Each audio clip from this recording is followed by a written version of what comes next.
अब ये 8 साढ़े 8 बजे की बात है, किस दिन की? ये कल की बात है।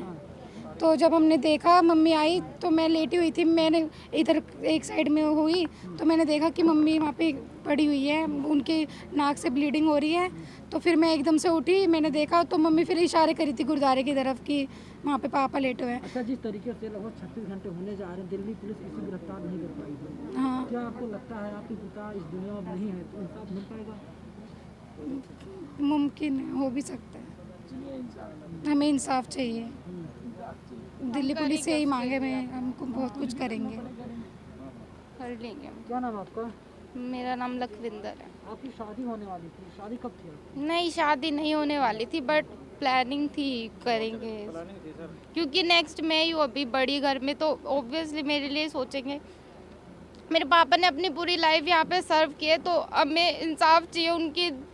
यहाँ पे उनको मतलब ऐसे लोगों को रखा ही क्यों है? जब हमने उनकी इतनी बार उनको वार्न किया है कि बंदा ठीक नहीं है, हमें खतरा है इस बंदे से, उसके बाद भी यहाँ उसे रखा हुआ है। तो हम अब हमला हुआ है, अब भी नहीं है। वो सुबह से हमें पूछने तक नहीं आए, हमने खाए पिए, कहा है पापा का है, सुबह से किसी ने पूछा नहीं हमें, किसी भी कमेटी के मेंबर ने अभी तक आके।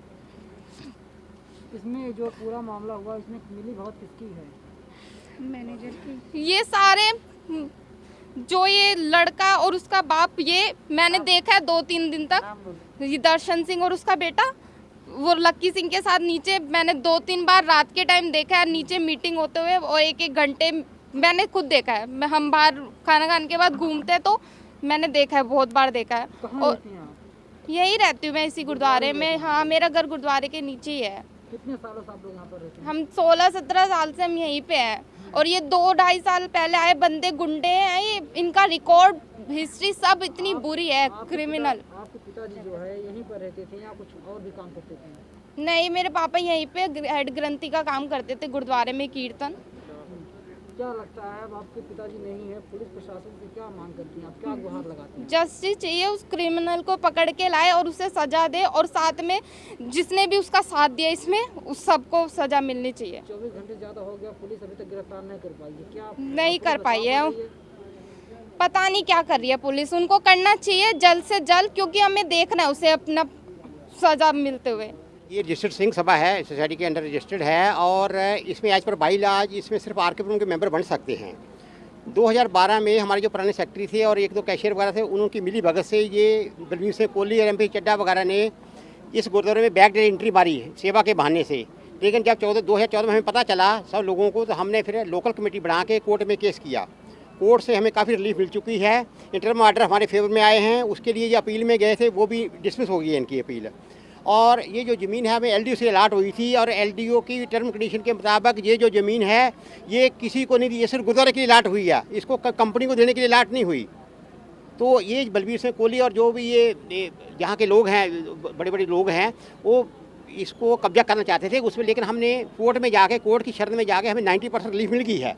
इंटरनल ऑर्डर हमारे फेवर में आ चुके हैं, और बाकी जो गवाही एविडेंस हमारा शुरू हो रखा है। आप लोगों का लड़ाई झगड़ा चलता रहेगा, फिलहाल 4 बच्चे जो अनाथ, उसके लिए हम तो दूसरी कमेटी में हम पूरा सहयोग करेंगे इनके साथ। ये जो दोनों मियाँ बीबी थे, ये मेरी बहन के बराबर थे, जो बहन भाई के बराबर थे, बहुत देवता इंसान थे, बहुत जुल्म हुआ इनके साथ। और बेसिक ये है जो ये मर्डर हुआ है, ये बड़ी तगड़ी साजिश हुई है इसके साथ। आप देख रहे हैं कमेटियों के झगड़े में ये जो कब्जा बाहर, इन्होंने जो हमारे बुजुर्गों ने बताया, नेचुरली बिल्कुल फैक्ट है कि जो भी सिंह सभा या गुरुद्वारा होगा उसको लोकल बॉडी चलाएगी, वहाँ के जो बाई लॉज के हिसाब से कोई आउटसाइडर इस गुरुद्वारे में नहीं आ सकता। लेकिन ये सरमाएदारों की नाजायज़ हरकतों की वजह से एक गुरु घर के वजीर की जान चली गई है। पुलिस को और क्राइम वालों को हम ये कहते हैं कि इसकी पूरी तहकीकात की जाए। इसकी जो मर्डर हुआ है इसकी तह तक जाना चाहिए कि ये साजिश के तहत इस ग्रंथी को कैसे मारा गया, जो एम्प्लॉय जिसके ऊपर पहले ऑलरेडी कई क्रिमिनल केस थे उसको क्यों रखा गया और कैसे मर्डर हुआ है, पूरी तहकीकात होनी चाहिए। क्योंकि हमें इंसाफ चाहिए। जो हमारे बच्चे अनाथ हो गए हैं क्योंकि उनकी हेड ग्रंथी साहब की डेथ हो गई है, उनकी जैसे पता चला है मदर भी सीरियस पड़े हुए हैं। तो ये दिल्ली पुलिस को मैं ये कहना चाहता हूँ, ये जो यहाँ पे कमेटी चला रही थी गुरुद्वारे को, उसके तह तक जाके ऊपर तक इनकी गिरफ्तारी होनी चाहिए, और जो शख्स भाग गया मर्डर वाला उसको पकड़ा जाए और असलियत पता चले कि किस है।